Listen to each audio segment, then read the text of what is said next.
मोहिनी स्वरूप को धारण करके उसको धारण किया और धीरे धीरे वो अमृत देवताओं को पिलाया गया, वो अमर हो गए और असुर समाप्त हो गए। ये कथा है, लेकिन यही मेडिटेशन की प्रथम स्टेज है कि जब हम मेडिटेशन में बैठते हैं तो इमीडिएट कोई मन लग जाए ऐसा नहीं होता है। जब आदत ही नहीं है, मन को इतना भटकने की आदत है, तो अब हमें भी समुद्र मंथन करना होगा। तो हमारा मन जो है उसकी भेंट कंपैरिजन समुद्र के साथ की गई है। क्यों? क्योंकि जिस तरह समुद्र अनंत है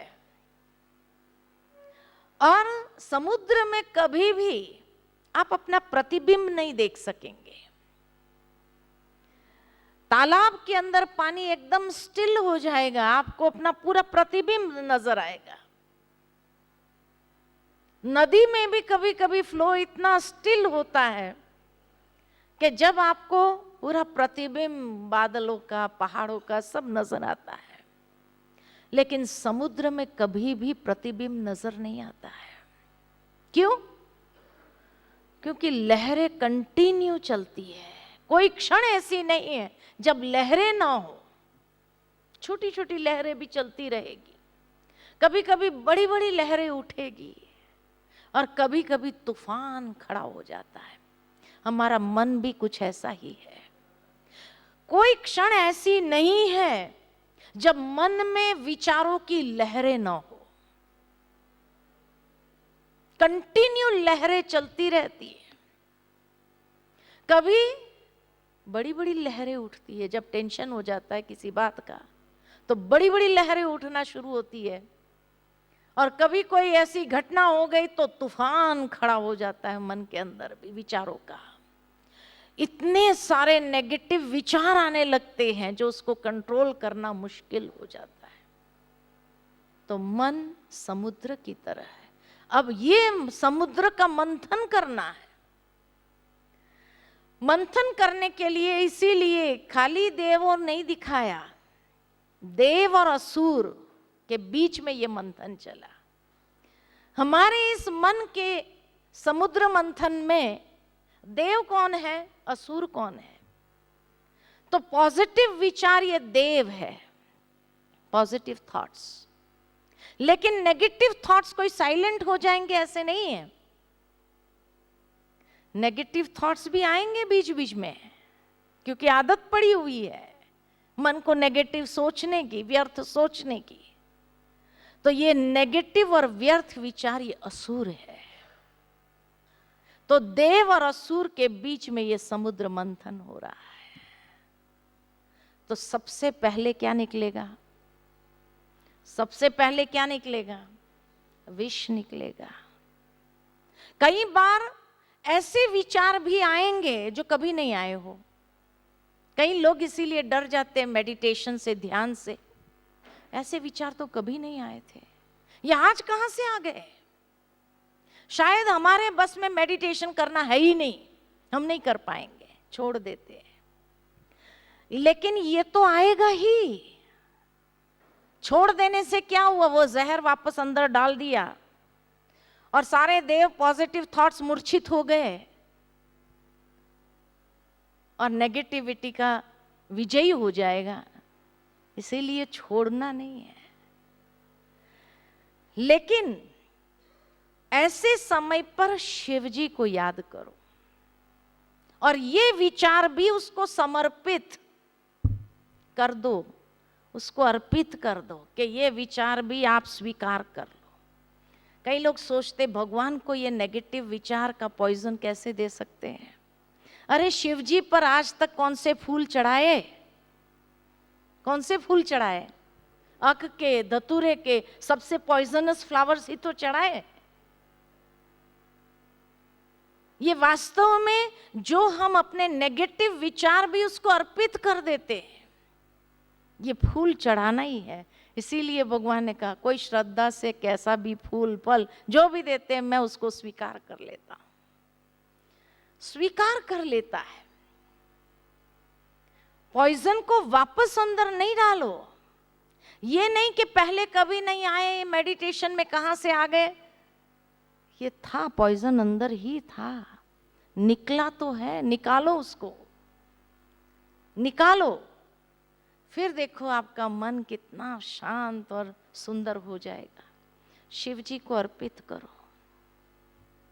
फिर वापस समुद्र मंथन शुरू करो। धीरे धीरे आपको अपने विचारों में एक परिवर्तन नजर आएगा, और ये परिवर्तन धीरे धीरे धीरे धीरे वो अमृत कलश की प्राप्ति कराएगा। अमृत कलश निकलेगा, अंदर ही है,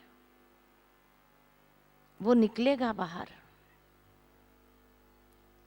और लक्ष्मी जी ने मोहिनी रूप धारण करके उसको ग्रहण किया। हमारे जीवन में लक्ष्मी कौन है? हमारे जीवन में लक्ष्मी कौन है? किसको धारण करना है ये कलश? हमारे जीवन में लक्ष्मी है हमारे लक्षण। हमारे लक्षण, जब किसी के घर में शादी होती है और अच्छे लक्षणों वाली बहू आती है घर में, तो क्या कहते हैं? सुलक्ष्मी आई है।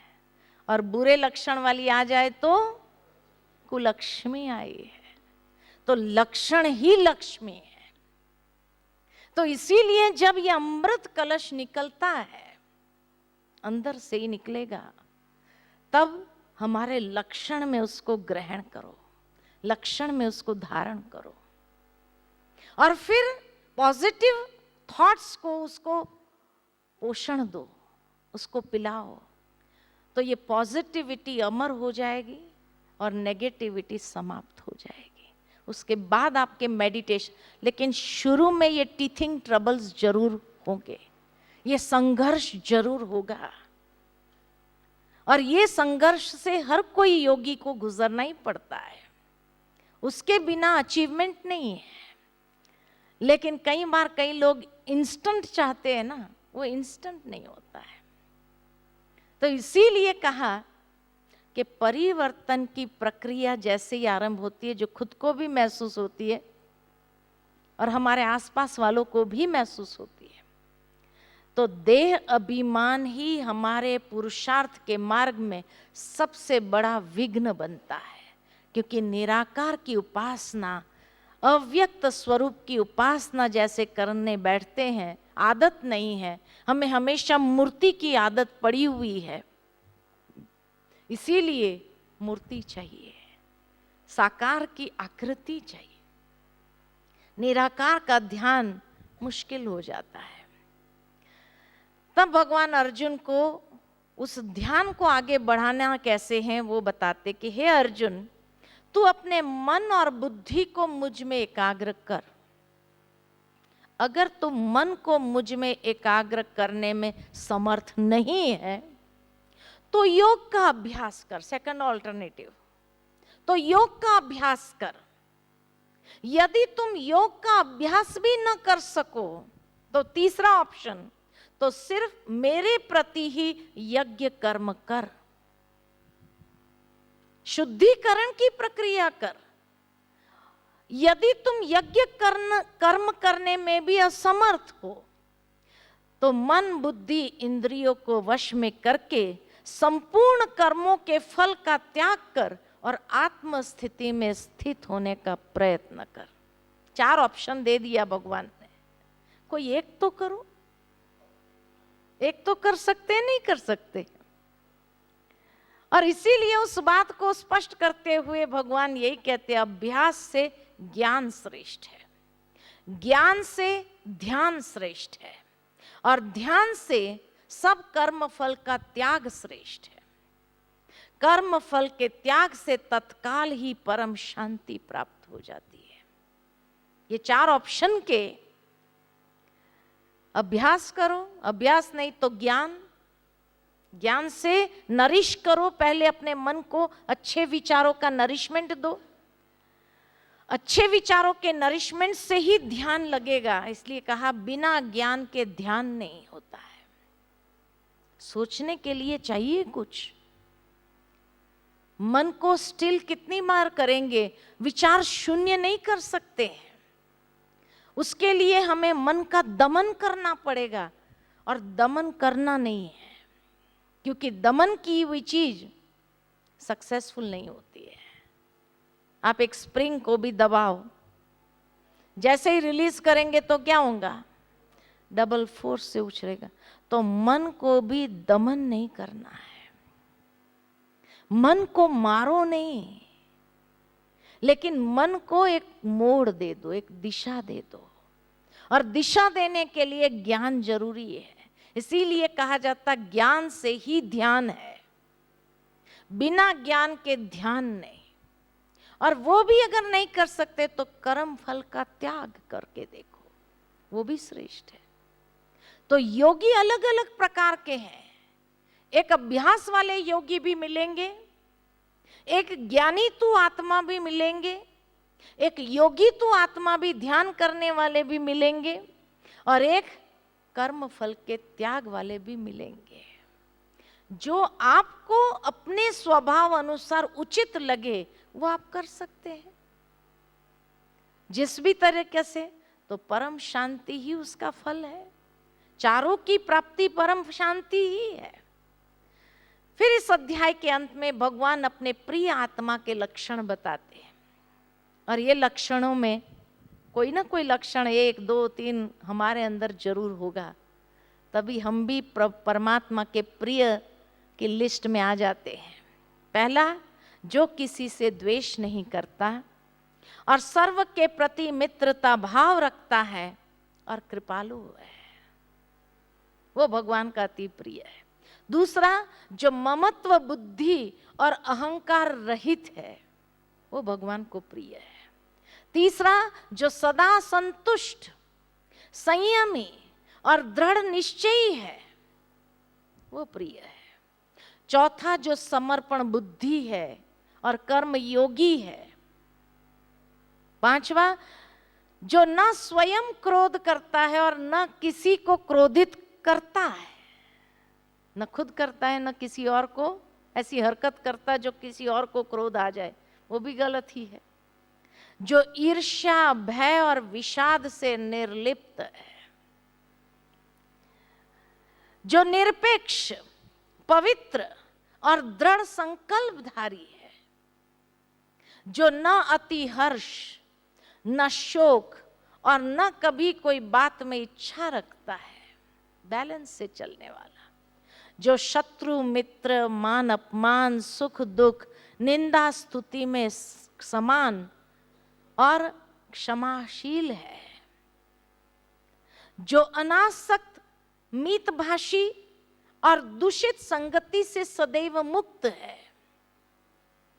और लास्ट में कहा, जो धर्ममय अमृत पथ का श्रद्धा से अनुसरण करता है, वो मुझे प्रिय है।